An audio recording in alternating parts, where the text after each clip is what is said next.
Hi, good morning. എന്തൊരു മഴയാണ്. ഈ മഴയത്ത് പുതച്ചുകൂടി കിടക്കാൻ വേണ്ടി നല്ല രസമൊക്കെ ആയിരിക്കും. പക്ഷെ അങ്ങനെ പുതച്ചുകൂടി കിടക്കാൻ പറ്റില്ല.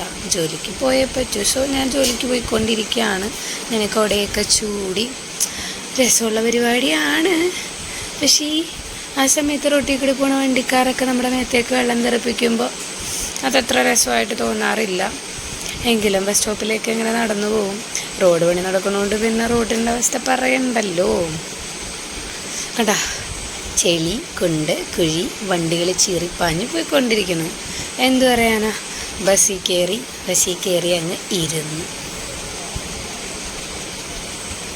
ഞങ്ങളുടെ വണ്ടി നമ്മുടെ സ്വന്തം പറവൂര് സ്റ്റാൻഡിലെത്തി. ഇതാണ് പറവൂര് സ്റ്റാൻഡ്. മഴ പെയ്ത് നനഞ്ഞ് കുളിന്ന് കിടക്കണ പറവൂര് സ്റ്റാൻഡ്. എനിക്ക് പോകേണ്ടത് കലൂർക്കാണ്. ഞാൻ ഇങ്ങനെ പോയിക്കൊണ്ടിരിക്കുന്നു. എൻ്റെ പണിയായുധം എടുത്തു. ബസ്സിൽ വെച്ചുള്ള എൻ്റെ പണിയായുധം നേരെ എടുത്ത് ചവിട്ടിലേക്കങ്ങ് വെച്ചു. തുടങ്ങി പാട്ട് കേൾക്കുക, ഉറങ്ങുക. ഇനി എടപ്പള്ളി എത്തുമ്പോഴായിരിക്കുള്ളൂ ഇറങ്ങണത്. നേരെ ഓഫീസിൽ പോയി 5:45 തിരിച്ചിറങ്ങി വീണ്ടും നടരാജ നടന്ന് എറണാകുളത്തിൻ്റേതായ സകല വാക്വേയിലൂടെയും ഇങ്ങനെ നടന്ന് പോരുമ്പോൾ കണ്ട, അപ്പോഴും മഴ തന്നെ. രാവിലെയും മഴ, വൈകിട്ടും മഴ. നേരെ ബസ് കിട്ടണ്ടേ. ബസ് സ്റ്റോപ്പിലേക്ക് നടക്കൽ അത്ര രസമുള്ള പരിപാടിയല്ല. എന്നാലും ഈ ഒരു കാലാവസ്ഥയിൽ നടക്കാൻ വേണ്ടിയിട്ട് രസമൊക്കെ തന്നെയാണ്. ബസ് സ്റ്റോപ്പിൽ നിൽക്കുന്ന ആൾക്കാരൊക്കെ ഉണ്ടാ, ഇവരെയൊക്കെ ഇടിച്ചു കുത്തി വേണോ ബസ്സിൽ കയറാൻ വേണ്ടിയിട്ട്. ഇടി മുഴുവനും കൊണ്ട് ബസ്സിലിരിക്കണം. ബസ് പക്ഷേ വരുന്നില്ല.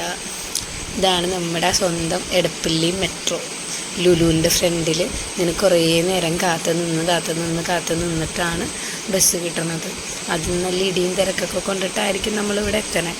പിന്നെ നേരത്തെ പറഞ്ഞതുപോലെ തന്നെ റോഡ് പണി കാരണം ബ്ലോക്കൊക്കെ കിട്ടി. എപ്പോൾ വീട്ടിലെത്താനാ? എന്നാലും ബസ് വന്നു, കിട്ടി. സെയിം ഭാഗ്യത്തിന് കുറച്ച് നേരം കഴിഞ്ഞപ്പോൾ ഇരിക്കാനും സീറ്റ് കിട്ടി. പക്ഷേ പോന്നുകൊണ്ടിരിക്കുന്നു. ബസ്സിൽ തിരക്കൊക്കെ കുറച്ച് കുറഞ്ഞു. ലാസ്റ്റ് ആകുമ്പോൾ സ്വാഭാവികം തിരക്കൊക്കെ കുറയുമല്ലോ. അങ്ങനെ ഇരുന്ന് പോകുന്നതേ കണ്ട. ഇതായിരുന്നു ബ്ലോക്ക്. ഈ ഒരു ബ്ലോക്ക് കാരണമാണ് ഞാൻ വൈകി. അങ്ങനെ ഇനിയിപ്പോൾ നേരെ വീട്ടിലേക്ക് നടക്കുക എന്നുള്ളതേ വഴിയുള്ളൂ. നടന്നുകൊണ്ടിരിക്കുന്നു. രാവിലെ ഏകദേശം ഒരു 7 മണി കഴിഞ്ഞപ്പോൾ വീട്ടിൽ നിന്ന് ഇറങ്ങിയ ഞാൻ തിരിച്ചെത്തിയ സമയം കാണിച്ചു തരാം. കണ്ട, 8:31. അപ്പം Tata, bye bye, good night.